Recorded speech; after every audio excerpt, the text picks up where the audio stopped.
Let's cut to the chase. No one, absolutely no one, should have the power to make you feel small. Not with their words. Not with their actions. Not even with a single dismissive glance. Yet, let's be real, it happens. We've all faced moments where others have tested our limits, disregarded our feelings, and left us questioning our worth. It's an unavoidable part of life.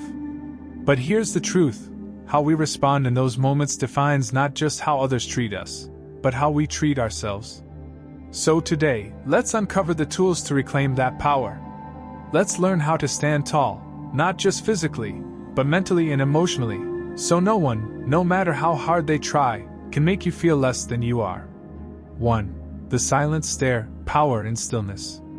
Imagine this: someone insults you in front of others, expecting a heated reaction. But instead of taking the bait, you meet their eyes with a calm, unblinking stare. No words. No flinching. Just a quiet, steady gaze. What happens next? Their confidence falters, the weight of their words now hanging in the air, heavier than they anticipated.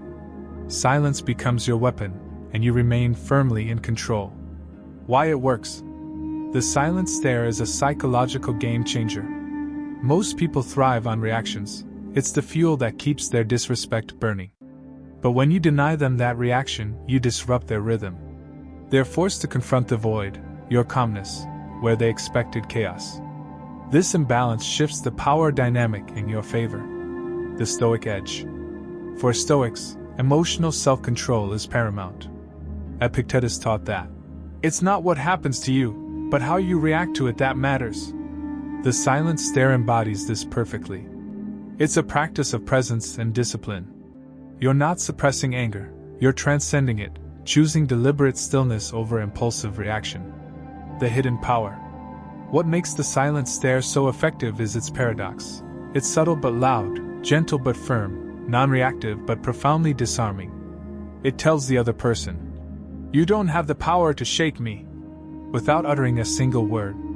An example in action. Consider Marcus Aurelius, the philosopher-emperor, confronted by dissenters in his court. Instead of engaging in petty arguments or losing his composure, he would often respond with silence and an unwavering gaze. His quiet confidence was more commanding than any rebuttal. By practicing the silent stare, you cultivate your own aura of quiet authority. It's not about winning the argument, it's about owning the moment. And that, in itself, is the ultimate victory. Silence as a strong statement, speaking without words. In a world drowning in noise, silence can be the loudest statement of all. Imagine someone challenging your opinion in a heated debate. They expect a rebuttal, a barrage of words defending your stance. But instead, you respond with deliberate silence. No rush to justify, no urge to counter. Just calm, poised stillness. The room grows heavier. Your silence says, "I have nothing to prove. My actions, my presence, and my principles are enough." Why silence cuts deeper? Words can be powerful, but silence leaves room for interpretation, a vacuum the other person is forced to fill with their own doubts and assumptions. It unnerves them, making them question their position.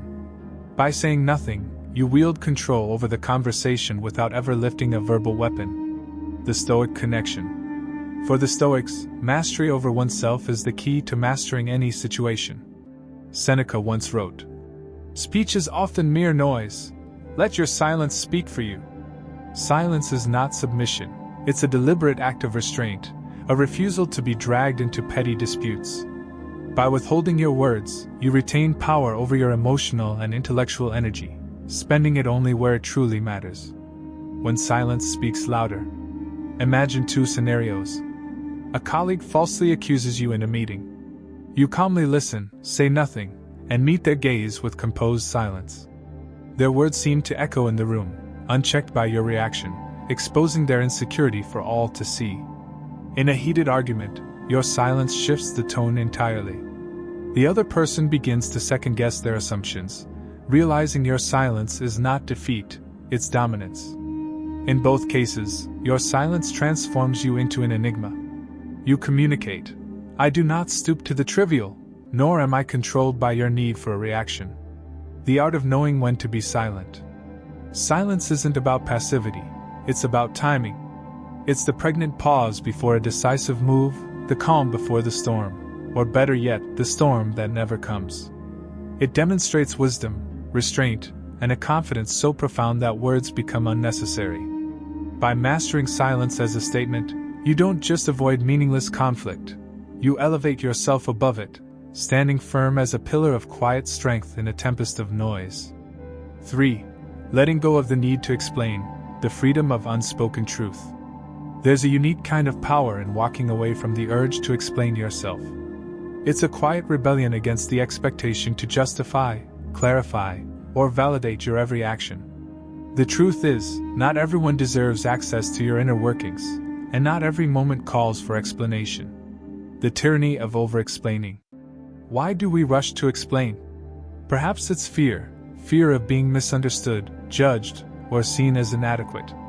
But the need to explain ties you to the approval of others, chaining your sense of self-worth to their acceptance. And when you stop, something remarkable happens. You reclaim your autonomy. The Stoic perspective, action over words. Marcus Aurelius reminds us, waste no more time arguing about what a good man should be. Be one.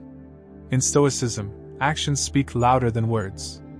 If your intentions are pure and your choices align with your principles, why should you need to defend them? Letting go of the need to explain isn't arrogance, it's clarity. You trust yourself enough to let your actions be your statement. The mystery of the unexplained. There's also an elegance to withholding explanation. Think of someone who, when questioned about their unconventional choice, simply smiles and moves on.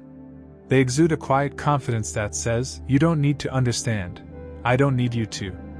That mystery is captivating, a silent testament to their self-assurance. Freedom lies in the letting go.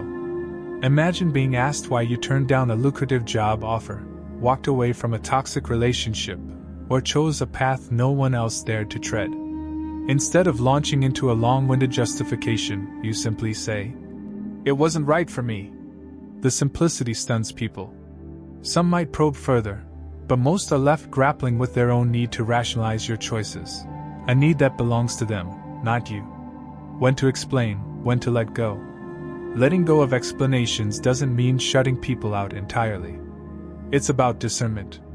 Share your reasons with those who have earned your trust, but don't feel obligated to justify yourself to those who only seek to challenge or belittle. In letting go, you gain something invaluable: freedom. Freedom from the exhausting cycle of approval, from the endless need to be understood.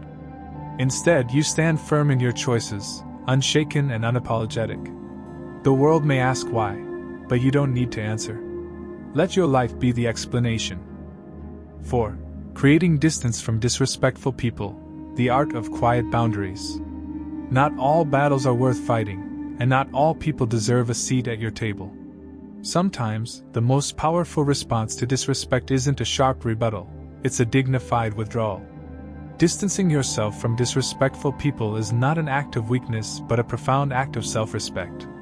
Why engage with the unworthy? Disrespect often comes wrapped in a thin veneer of provocation, daring you to react. A cutting remark, an unkind gesture, or subtle manipulation can pull you into a spiral of justification or confrontation. But ask yourself, does their opinion hold any real weight in your life? Stoics teach us that external slights only harm us if we let them penetrate. Epictetus advises, if someone speaks badly of you, do not defend yourself against the accusations but reply, "You evidently know me very well, since you have noticed my faults." This doesn't mean accepting mistreatment, it means refusing to validate it by giving it your energy. The strength of silent distance. Creating distance is an act of quiet defiance. It's a refusal to engage on their terms. You don't need to argue or explain your departure, you simply step away.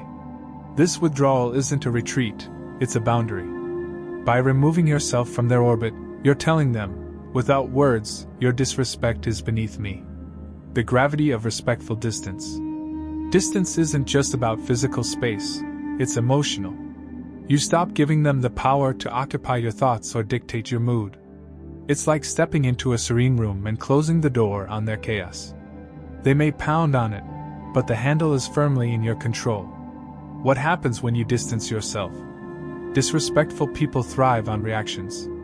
Your silence and absence can be profoundly unsettling for them. They might escalate, trying harder to provoke you, or they might simply move on to easier prey. Either way, their behavior ceases to affect you because you've removed yourself from the game. Distance is an act of self-love. When you create distance from disrespect, you make room for healthier connections and a calmer mind. You demonstrate to yourself that your peace is non-negotiable. Like a fortress guarding its treasures, you set clear boundaries to protect what truly matters, your well-being and dignity. The Stoic way: engage wisely, withdraw wisely.